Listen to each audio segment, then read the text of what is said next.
Okay, good evening, everyone. This is Sachin Karnik here. Today is the 23rd of April, 2025.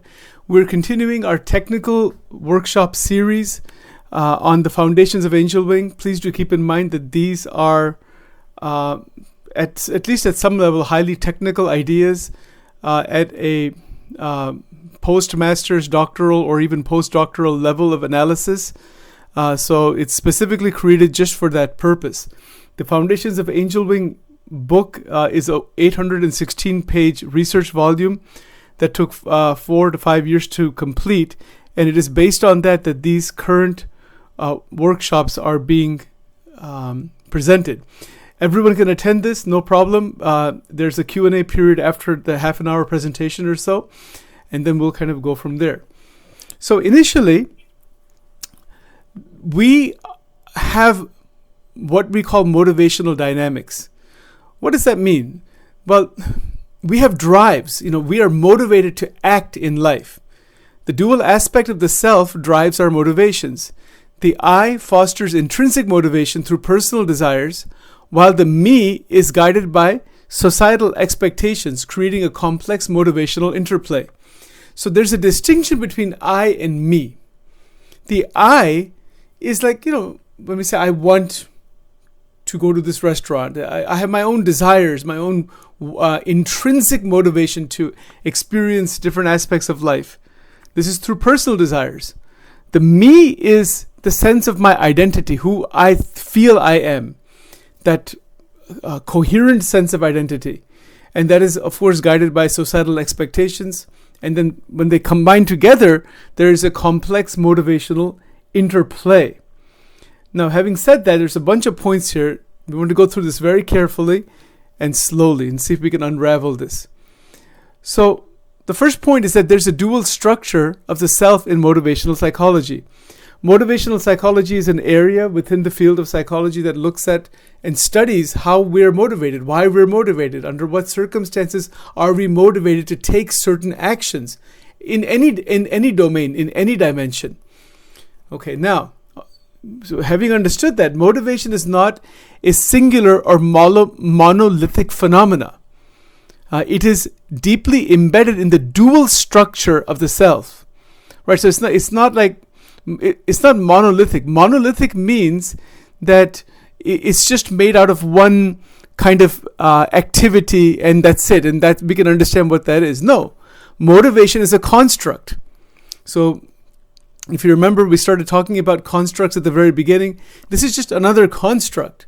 Motivation is not a singular or monolithic phenomena. It is deeply embedded in the dual structure of the self. This duality is often conceptualized in psychology as the interaction between the I and the me, a distinction proposed by American psychologist and philosopher George Herbert Mead. This is 1934. He made this distinction between I and me. You see, so there's even I and mine, and there's I and me. Very interesting. So the contrast there is that the me is the internalized representation of societal expectations, norms, and roles. The sense of me, who I see myself as, has developed out of societal expectations, to some extent at least. It is internalized. It is a representation inside. I have a representation inside my own mind, inside my own mental framework of who I believe I am. That's what's called an internalized representation. But it's a representation because it's part of our mental cognitive framework. And that representation is made up of what? Societal expectations, what the society, family, etc. wants. Norms, the norms of the society, norms of the culture, roles that I'm expected to perform.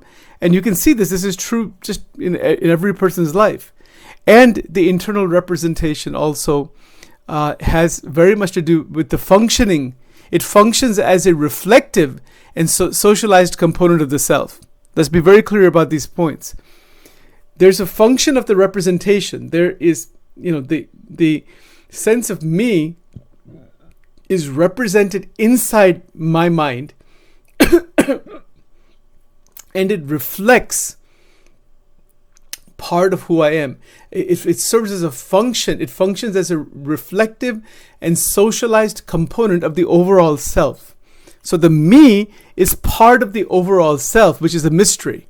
So the overall self of who I am is a big mystery, because in the whole series, in this technical series about self-mastery, before we get to self-mastery and from the technical side, the whole endeavor this year is really about unraveling the mystery of identity itself.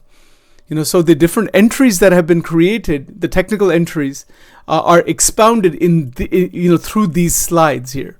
I hope these points are clear. So George Herbert Mead made this distinction between the I and the me at that time. Of course, since that period of time in 1934 till today, this is 2025, so many years have passed, the I and the me has all neurological, neurodynamic components also. Right? So we are aware of that from behavioral neuroscience. Now, from this perspective, intrinsic motivation, defined as doing something for its inherent satisfaction rather than for some separable consequence, is largely driven by the I. So for example, if I'm saying I love to do my presentations and all my work for Angel Wing, which I do. So there's intrinsic motivation. I'm not wanting something from it. My motivation is not dependent on something extrinsic as such. It is intrinsic. There's a natural joy in it that just keeps coming and coming and coming because I wanted to do it, whatever, that's as an example. So intrinsic motivation is doing activity, any activity that we find inherently satisfying.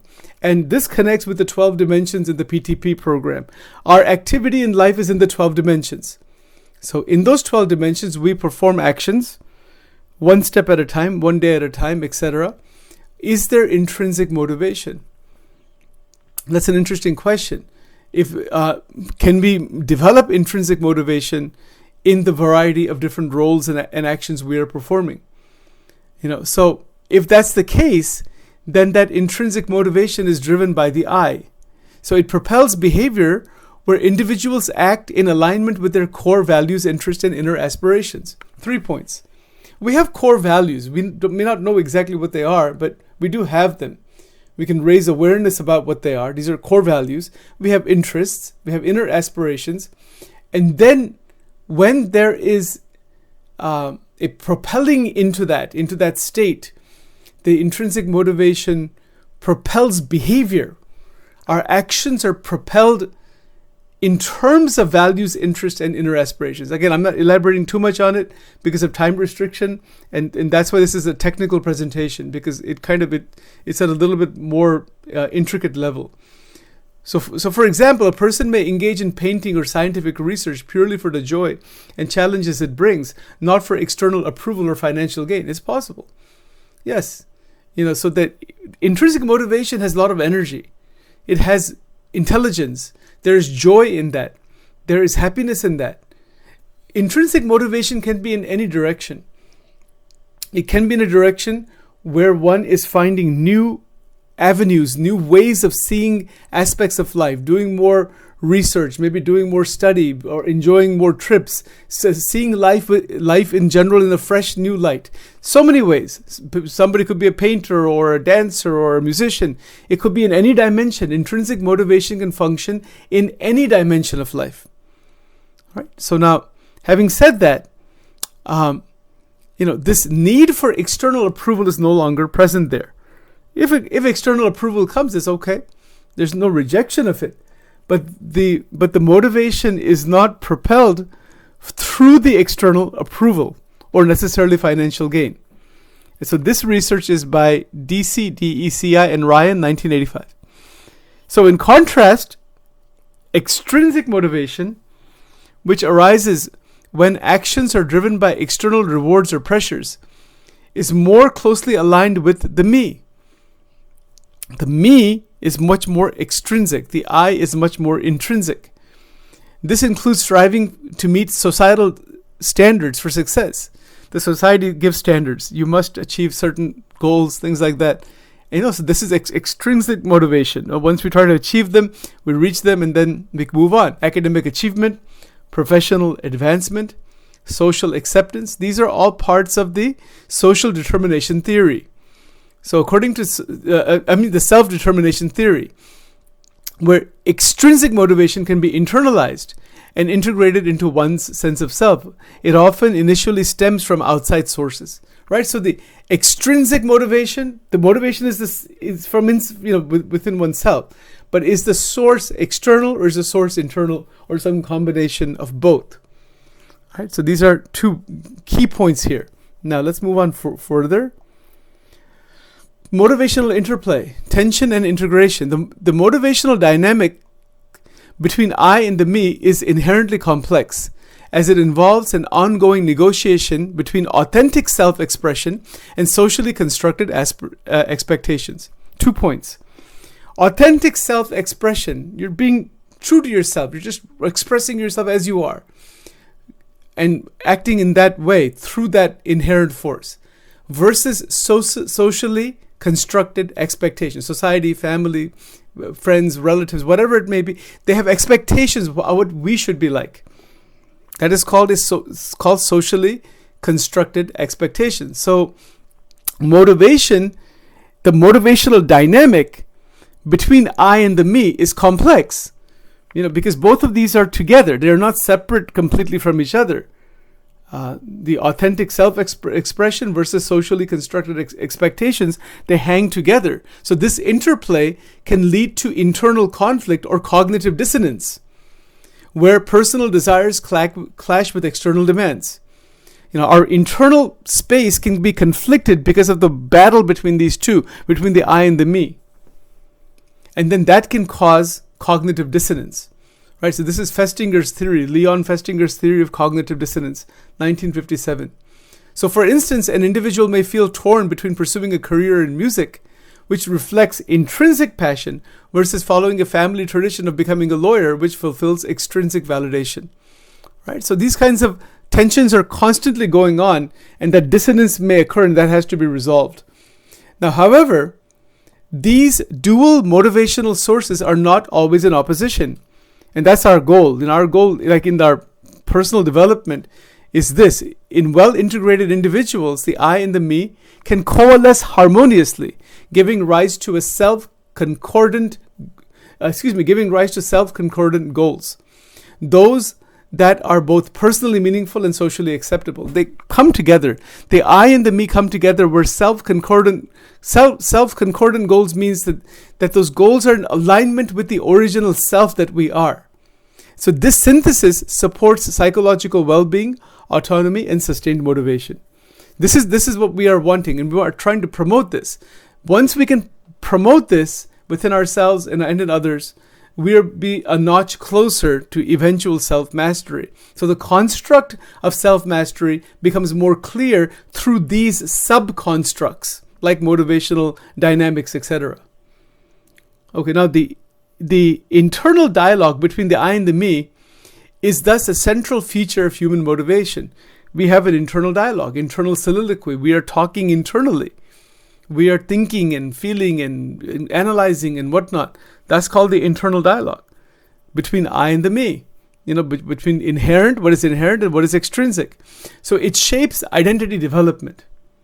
And this is the key point here. Our sense of who I am is shaped through this internal dialogue as the child becomes a teenager becomes a young adult, and this continues all the way through. This is the identity formation process.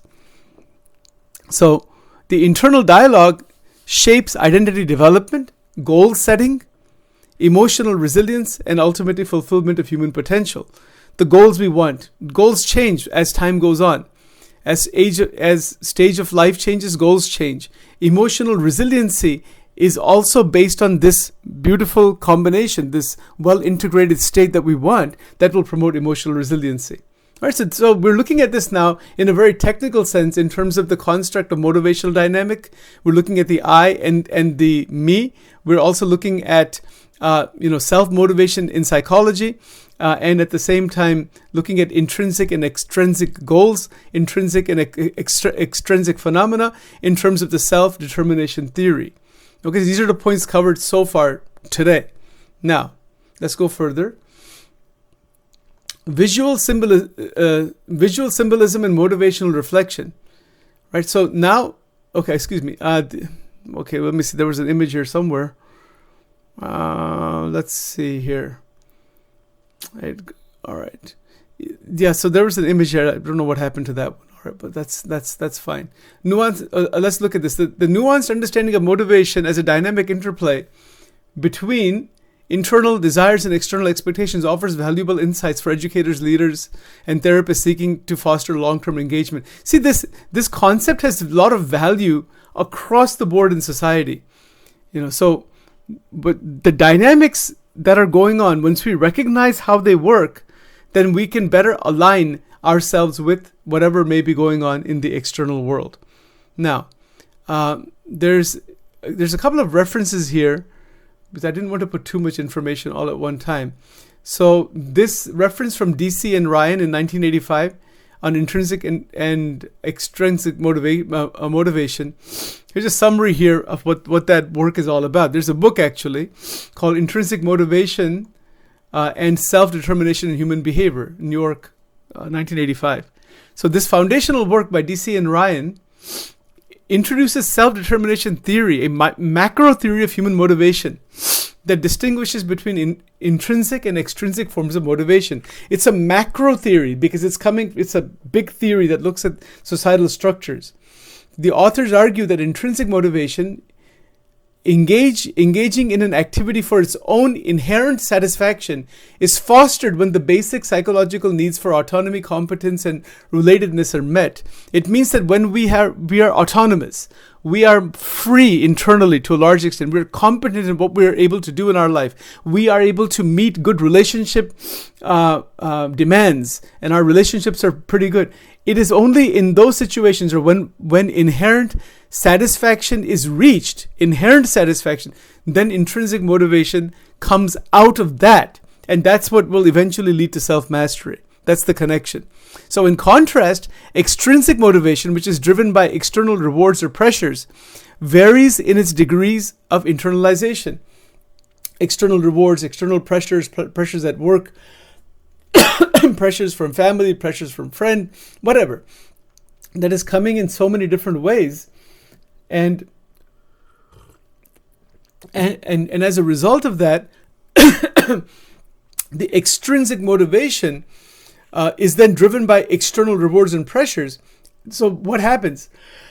That extrinsic motivation varies in its degree of internalization. Excuse me. Okay, there we go. Just these allergies are getting to me a little bit. So, to what extent, we can ask the question this way, to what extent is the degree of internalization that happens in a person due to extrinsic motivation? So I'm going to talk about this a little bit here to try to clarify this a little bit more. Extrinsic motivation means my motivation comes from fulfilling demands placed on me from the outside. Right? Obviously. And then when I start to do that, sorry, all right, okay, that should be a little bit better. This is very interesting. I'm going to use a very simple example. Let's say someone like me is working at a job at a social service agency, which I did for many years. Many organizations I worked for. About 10 of them probably. Okay, I'm working there. There are expectations. There's expectations placed by the administration, by my job description. So my motivation is what? To get a paycheck, to maintain the job. Is it coming out of fear? See this question.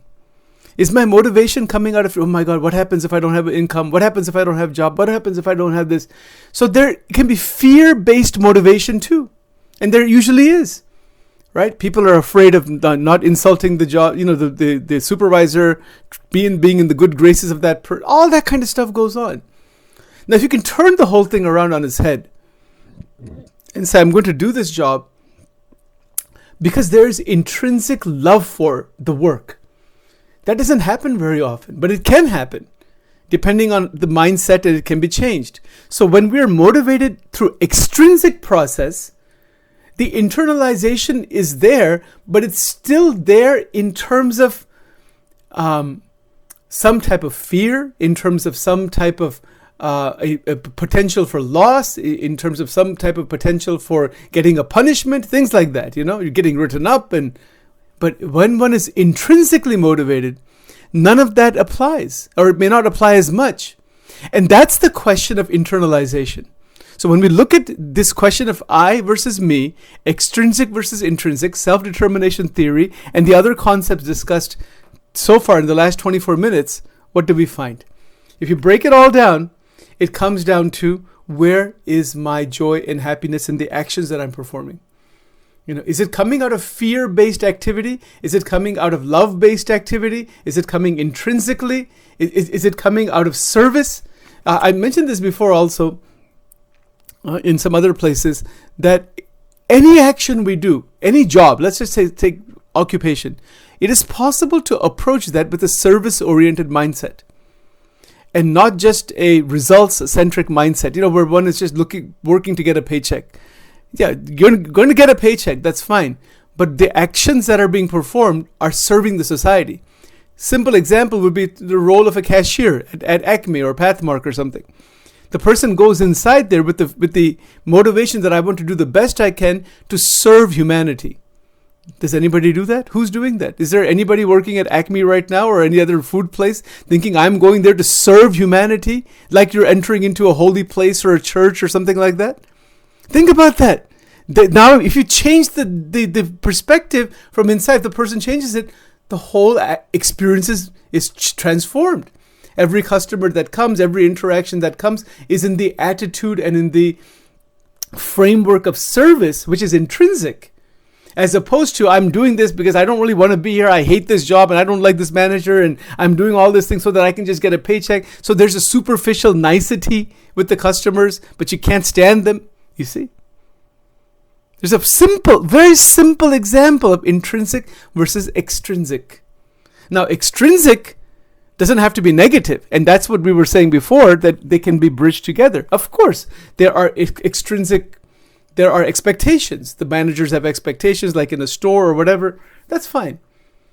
But once it's bridged with the intrinsic, then that becomes a doorway into the discovery of the self, the discovery of the identity. And from that, there is further integration of identity. From that integration of identity, there is the movement further psychologically into an eventual state of self-mastery. And the construct of self-mastery becomes alive for us. That's what we're trying to do in the PTP program on Tuesday evenings. Here, like twice a month, we are examining the same ideas in a very technical sense, using the research lingo, using the extensive amount of research that has been done by so many amazing researchers. And right now, we're just talking about 2 or 3 concepts, and you can see how powerful they really are.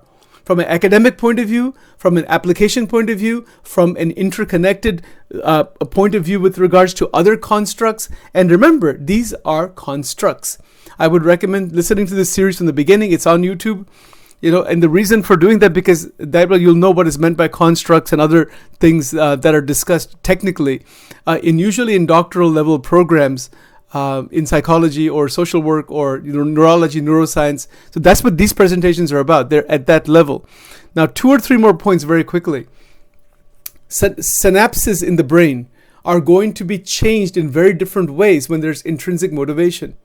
When motivation is intrinsic, the brain function itself is quite different. The corpus callosum is going to function in a much more active way. Both hemispheres are going to talk to each other better. There's more integration neurologically, synaptically. So the mind-brain-body connection is enhanced. The brain functions in a manner where new synapses grow, the linkages are enhanced. The corpus callosum becomes much, much more active. And in doing so, we have new insights, new visions, new perspectives, rather than rolling around in old patterns that are just conditioned patterns that we're just rolling around in, that are just repeated again and again and again. So the capacity to break out of old patterns happens when there is a beautiful bridge between intrinsic and extrinsic motivation, where self-determination takes hold. And now we have a combination here. right? So the I and the me, they come together beautifully. Extrinsic, intrinsic come together beautifully. The external expectations and the internal drive come together. And when we reach such a stage, that will eventually, that will balance out our lives, but that also will open up the construct of self-mastery eventually. Right, so it is 7:29, almost 7:30. Just one quick point. I don't want to stick to time. I don't want to cover too much material at one point. These are amazing ideas. These are absolutely tremendous things. Once we begin to think about this, that really, where is my motivation in life? I'll just make a quick comment here about about our own personal drives. When I get up in the morning, what is the driving force behind doing what I'm going to do today? What's the driving force? Or am I just going to be bogged down with stuff that happened before, or bogged down somehow? Or can I have a new drive, an intrinsic drive to continue and enjoy life and to grow and to learn new ideas and to go for walks or go to the mall or any activity, go to a restaurant, whatever. Even the small things like going to a restaurant or going for shopping, can it be an experience of joy and gratitude rather than, oh my God, I have to do this now. This negativity that we are afflicted with, that is damaging intrinsic motivation. And then we somehow push through things that we have to do, and it damages our energy flow, which we do not want. Remember, the master key is not to damage the internal bank account, which is the internal energy flow. Having said that, we are at 7:30.